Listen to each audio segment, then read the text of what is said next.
Salam sigap dan shalom. Renungan kita pada hari ini, Selasa 12 Juli 2022, berjudul Mintalah supaya sukacitamu penuh. Ayat intinya terdapat di dalam Yohanes 16 ayat 24. Sampai sekarang kamu belum meminta sesuatu pun dalam namaku. Mintalah maka kamu akan menerima, supaya penuhlah sukacitamu. Pena Inspirasi menuliskan yang dimaksud dengan judul renungan kita pagi ini, mintalah supaya sukacitamu penuh.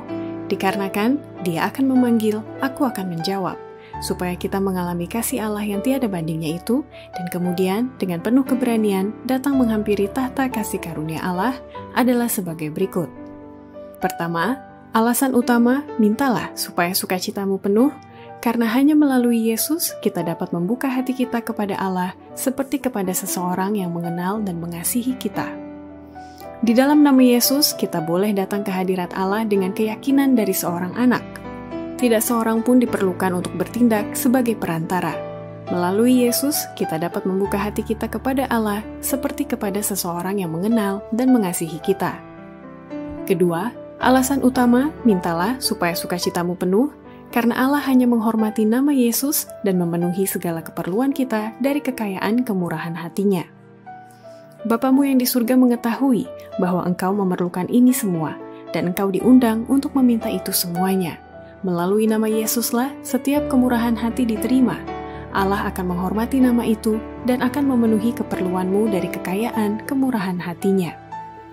Ketiga, alasan utama, mintalah supaya sukacitamu penuh, karena hanya Yesus yang dapat menyediakan keperluan setiap orang yang paling dalam. Nama Yesus memberiku akses kepada Bapa. Telinganya, hatinya, terbuka bagi permohonanku yang paling lemah, dan Ia menyediakan keperluanku yang paling dalam. Kebenaran Kristus itulah yang membuat orang berdosa yang menyesal diterima Allah dan melakukan pembenarannya. Betapapun berdosa hidupnya, jika ia percaya kepada Yesus sebagai juru selamat pribadinya, ia berdiri di hadapan Allah dalam jubah kebenaran Kristus yang tak bercacat.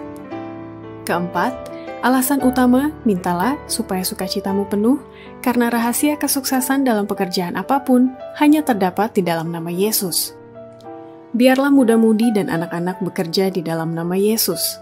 Biarlah mereka bersatu dalam perencanaan dan pelaksanaan.